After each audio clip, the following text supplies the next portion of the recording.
Hello, I'm Susan Highsmith. Thank you for joining me today. This is the first time I've made a video recording for my website, and I'm looking forward to sharing some ideas with you in this way. As you may know, I've written several fairy tales for children. Actually, I wrote them to be read by pregnant mommies to their babies while their babies are still in the womb.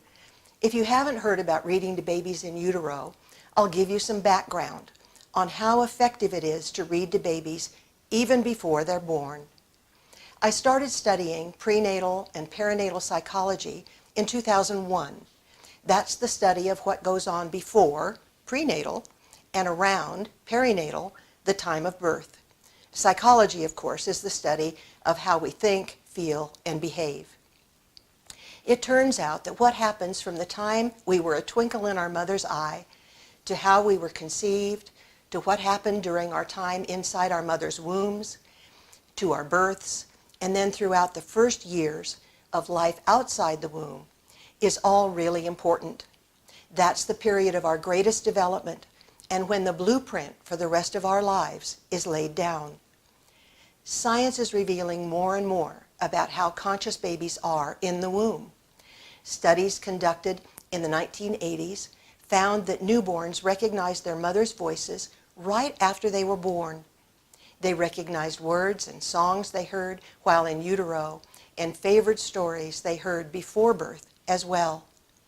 One famous study proved that newborns would suck more on a pacifier, a non-nutritive nipple that was attached to electronic sensors, to hear their mother's voice rather than to hear a stranger's voice.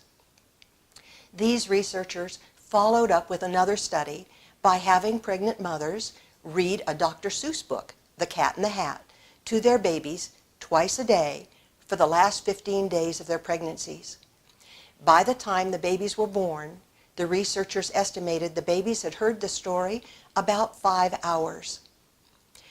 In this investigation, the babies would hear a tape recording of their mothers reading The Cat in the Hat or another children's book, The King, the Mice, and the Cheese. The babies would suck more to hear The Cat in the Hat.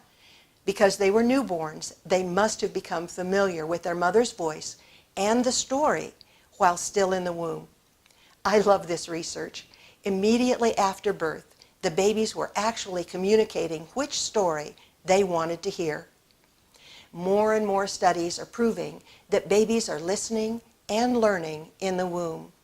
A new study has been designed to play recordings of mothers' voices and heartbeats to premature babies in the NICU. That's the Neonatal Intensive Care Unit. When I started considering when to introduce psychological ideas about how important our prenatal experiences are, I couldn't find a time early enough to educate young people. College-age students, the ones I usually addressed, were already too old. Most were in relationships, starting families, and should have learned what I was teaching in health classes or in psychology classes much younger, but it wasn't happening. So I thought I would literally start at the beginning. I wrote 3 fairy tales. 2 of them have already been published. The first fairy tale, Book 1, is about conception. Book 2 is about the heart and its first heartbeats. And Book 3 is about the rest of our journey in the womb. A 4th book is planned to be about birth itself. All of these studies and stories are told symbolically as metaphors, fairy tales. They're designed to be representative of an ideal time in which a new being journeys into life, overcomes obstacles, and celebrates a successful completion of a voyage. The travelers are welcomed, appreciated, and loved. Each story can enhance a baby's time in the womb, or it can assist a little one by hearing soothing words that might help heal a journey that has been more troublesome. In a hospital in France, newborns are told the stories of their births to soothe them when they cry a lot. You could read the fairy tales at bedtime to soothe your baby after this precious child is born. Telling babies the stories of their origins can instill a sense of worthiness that will enhance their lives well into adulthood. These are sweet tales of a perfect journey, regardless of color, creed, or culture. Right now, they're written in English, but translations are planned. I invite you to read to your baby while you're pregnant. I would love to have you read the first fairy tales, but there are many, many stories to choose from. Just know, babies are listening in the womb and love your voice. Hearing your words and hearing about an ideal way of coming into being is reassuring them that they're cared for and that the world is a safe place even before they're in your loving arms. Thank you so much for joining me today. I look forward to being with you again.